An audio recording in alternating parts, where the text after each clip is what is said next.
So you guys have seen the highlight reel. Now I want to introduce you to the man himself, the legend, Grandmaster Jerry Fast V Fontanez. How are you, sir? I'm doing super good and getting better, as you know. Yes, sir. Always. I'm improving. Always improving, day by day. So I had given them a little bit of background on the history of Shrugs, how I got the nickname, how I came to be at age 4 to come into your dojo and get to learn from you. And I tell people often that the style that we studied, Fontanez Karate, Fontanez Martial Arts, it was really MMA before MMA was a thing. And the reason I say that is because you were taking bits and pieces of everything you'd learned from everywhere. The things they talk about Bruce Lee doing is the stuff you were doing and implementing in real life and showing students where other people were just having to watch it on a screen. You want to elaborate on that a little bit for us? Well, listen, the fact of the matter is that at 54 years young, I'm still trying to be Bruce Lee. Are you kidding me? Likewise. If that's supposed to change, you know, I learned so much from Bruce Lee, and I knew one thing. There was no such thing as a style. It's being effective. So it didn't matter where it came from. Bruce Lee said, you know, just because I'm Chinese, I don't have to embrace everything that's Chinese. If it's effective, it's going to be effective. So that I always thought everybody had that same mindset. I mean, we saw the same movies, we heard the same guy, and I couldn't understand why people were just so limiting. You know, you're only as good as your worst technique. You know, I'm teaching these things that literally, to me, I thought everybody had the same level of standards. But just to be fair, I also trained at a martial arts school where we learned straight up judo. We did hapkido. We did taekwondo. And then when we read the bags, it was boxing. So that's, excuse me, what is that called? You know, he used to have two of us. I have a knuckle that initially was broken. And I'm 10 years old because I faked one guy, and then I hit the other guy in the tooth. You know, and the tooth got stuck in my finger and the whole nine. That was them preparing us for what would be the possible situation coming in the Boogie Down Bronx, 1976, April 19th, 1976, when I joined Sang Soo Tiger Camps. So the fact of the matter is, if you research the majority of the styles, they all had multifaceted techniques from the feet to the floor and everywhere in between. And then all of a sudden they became specialists. Right. And we were fortunate. Everything was cutting edge. We got to look at Brazilian Jiu-Jitsu before it was a thing for the masses. The beginning of the UFC, UFC 1, we had already had an instructor reffing at UFC 1. A very, very, very close friend of yours, like a brother, honestly, Taimak, was reffing after being a movie superstar, reffing at the UFC.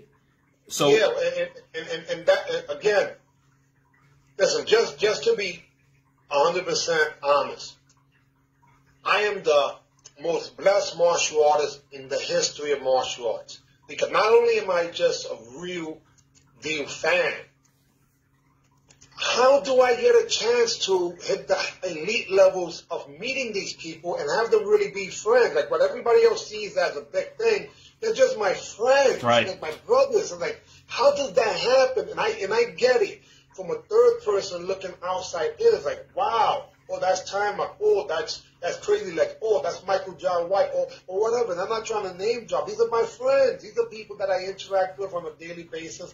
You know, the school in Zurich, the motherland, New York's first sport karate training center, had two groups of students there. They had some descendants of what was called New York's finest karate academy, a crazy idea I had at age 16 years old. You know, getting blue uniforms and so on and so forth. I'm the younger guy of a crew of people, and I'm the guy who's always innovative and trying to be creative. Like, I was taught by my mother, and I'm sure a lot of people remember this, don't be a follower. And I'm like, oh no, way in life am I going to be a follower. I must be a leader. Now, but at the same time, that didn't mean that you were out of line. You respected your elders. And that was a balancing act that was kind of difficult to do because you don't really know. So children should be seen and not heard. That whole thing, you know, it sounds kind of crazy, but it made so much sense because if you just shut up and listen, you're going to get the knowledge from people that have light years ahead of you. And it's like, now you have that information. And, oh, my God, you have the edge, information, power. What? So to me, anytime I was around elders, I would ask questions if I was allowed to during that time. I would never interject what adults are talking because that was a no-no.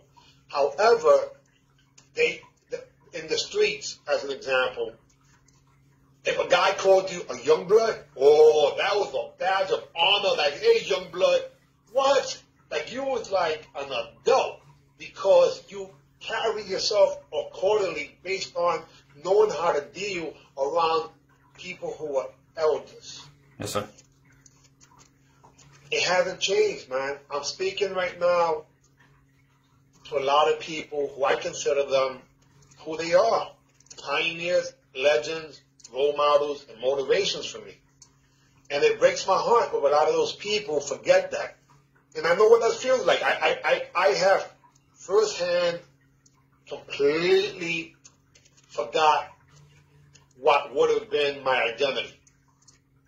And it does come down to, it's just meant to, right? If Superman forgets that he's not really Clark Kent, he'll never fly again, ever. Correct. And Lois Lane doesn't want anything to do with him. Doesn't seem fair, but life's not fair. That's right. No one ever said life was fair. And that's what it is. We're all born Supermen and Superwomen, but we have to act like Clark Kent because the rest of the world pretty much is Clark Kent. I should say, not even Clark Kent. They are anybody else. They're normal people. To me, in martial arts, when I saw Bruce Lee, man, even the way he chewed his potato chips was cool. Man, like this guy had so much swag to him. He didn't go around the fence. He jumped over the fence, landed it. I'm like, what the heck? Everything he did had ultra level of confidence. He could do push-ups on his fingers. What the heck? I still want to be Bruce Lee. Are you kidding me? This is something that completely does not change. At the same time, I saw Bruce Lee and Jack LaLanne in the same respect. These guys were standing there with a chest up high and the confidence level, and they were just literally like Greek gods, you know, the closest thing to Hercules, you know. When it comes to the superheroes, there's two superheroes in particular that I combine this so-called Fassi character that my mother gave me the nickname for, which is really Fearless Fassi. And the first one is the Incredible Hulk. See the green behind him. That guy here. That guy right there. The Hulk. There we go. go. Now the Hulk. Now, keeping the Hulk maintained. You know, Bruce Banner has to keep that. Without Bruce Banner, the Hulk, forget about it. Right? You got to have the yin-yang, the same mental capacity if you have the same physical capacity. It was the Hulk. And the other one was Spider-Man. Because since I wasn't a big guy, I wanted to be elusive. And Spider-Man, oh my God, but not only was he elusive, he also had my other role model on earth skill, which was Muhammad Ali, and I know you know. We're gonna do a whole talk on the greatest. I got a lot of family history, as you know. So the bottom line is that I hear that Bruce Lee was watching Muhammad Ali videos backwards. Mm-hmm. So I'm like, wait a second. And at the same time, both of them also were students of Gorgeous George, marketing. They were the first ones to be able to, like James Brown said, I'm the show, I could be the business. Yes, sir. You know, in the sense that they were able to really make decisions on how their career was, because Bruce Lee didn't have this big manager. You know, this guy's an Asian guy, 5'7", 140 pounds for a few months, usually between 130 and 135. That's a tiny person, right? No, he's a giant of a person, because his energy level to this very day, when he walked onto a screen with a mask on as the so-called sidekick in the Green Hornet, we couldn't keep our eye away from that little guy. What is he doing? And I look at the stuntmen, and they're so sad. They had no idea what to do either. Kato was putting a hurting on everybody. I said it in the intro to this video. Kato put a hurting on everybody. So you may have wanted to start off by being Batman, but when you got in there and you saw it all happen, you don't want to be Batman anymore. You want to be Kato. Well, you wanted more of that, and it's so crazy because in Batman, he only popped up in that one episode, and that one episode had so much impact. It was completely, mind-boggling, and we want to be able to identify with things, right? I sit on the board for Hip Hop Boulevard because I've been blessed to be part of two genres at the highest level. Which is, again, I am the luckiest freaking guy, because come on, every time I get involved with something, it ends up being the so-called elites and the legends. Even though to me, all it was a day-to-day basis. Well, let's not discount Floyd Mayweather Jr. there. It's hard work and dedication. Hard work and dedication. Well, 1,000%. I think when I say lucky, I don't mean in terms of the skill set. I'm saying in the fact that I lived in the Bronx, and the Bronx was the home of hip-hop. You're fortunate. Yeah. Anyone who came to our school, whether it was in the 1980s or 90s, between martial arts, hip-hop, and so-called what would be freestyle music, are you kidding me? Oh, yeah, I was a fortunate, blessed kid, and I tell people that all the time, because people know me as a martial artist, they know me as a musician, and I was very, very blessed from age 4, getting to work with the top people in the industries in both sections. The connections that I have through martial arts alone, people are always shocked when I mention a name, and I go, no, worked with, seminared with, my master brought him in. Yeah. We worked. Ernie Reyes Jr., worked with him. Yeah. Billy Blanks, worked with him. Superfoot, worked with them. We had them all. And we're blessed and fortunate to have them. Well, again, and to me, so that's what I mean about lucky. I'll use the word blessed instead. I like that better, which is the truth. At the same time, I was going through surreal experiences, because when I would see myself on television, it was freaky. I go, hey, what? Or on a newspaper, or even in a radio, interview. I remember, Great Grandmaster Aaron Banks. I mean, this is a guy that, if it wasn't for him, my instructor, Sansu Tiger Kim, would have never been on Wild World of Sports on ABCs, and I would have never had a chance to see this guy flying through the air with the greatest of ease while breaking boards, and knocking people's apples off their mouths, and all just like some superhero things. So I always felt like I had a legacy to follow, because you only stand on the shoulders of giants, I mean, otherwise, how can you reach that high? Well, and I've never understood how people have selective memories. Even back then, I'm like, wait a second. Let's just be honest. What's wrong with being honest? I mean, come on. You don't have to, blow no smoke up anyone's rear. But don't pick and choose when you choose to so-called brown nose people. That's what this about. Like, that's not a value that I respect. Honesty is the key. And honestly, it wasn't easy to be a martial arts instructor during the 1980s and 90s when I'm 22 years old. The streets were calling loud. I mean, the things that were happening were crazy, but at the same time, even there, I had a reputation as being a straight up person, so I could have easily been part of the dark side, And what I had to do purposely every single day is make sure that I realized what I wanted to really do. And what I wanted to do is two things. It's just two things. I wanted to make my parents proud, and I wanted to be a good father. Everything else is what I did. Right. That's it. Be a good boy. What's wrong with that? Make mommy, daddy proud. What's wrong with that? Love your children and give them a good example. Keep them moving. Come on, what's wrong with that? You know, my father was incarcerated, but it didn't matter. He paid for martial arts lessons from being in the federal pen.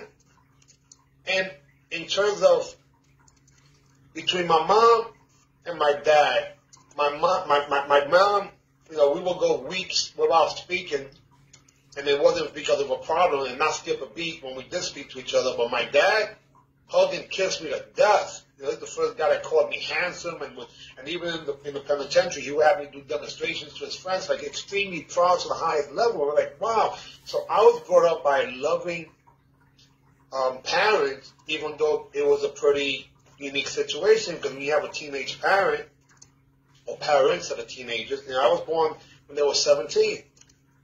My son was born when I was 17.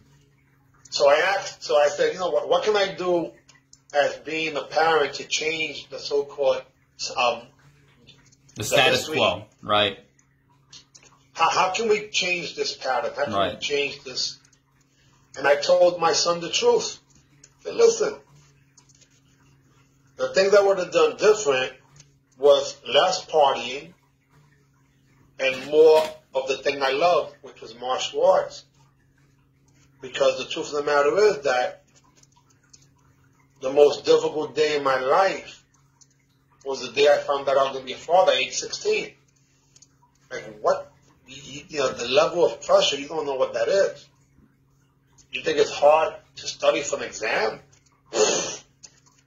You think it's nerve-wracking to try to interview for a job? Approaching that girl, asking her name? None of that stuff means nothing except when the world comes crashing down on your shoulders and you're like, huh? I'm going to be your father? And immediately it became, well, what am I going to do to be able to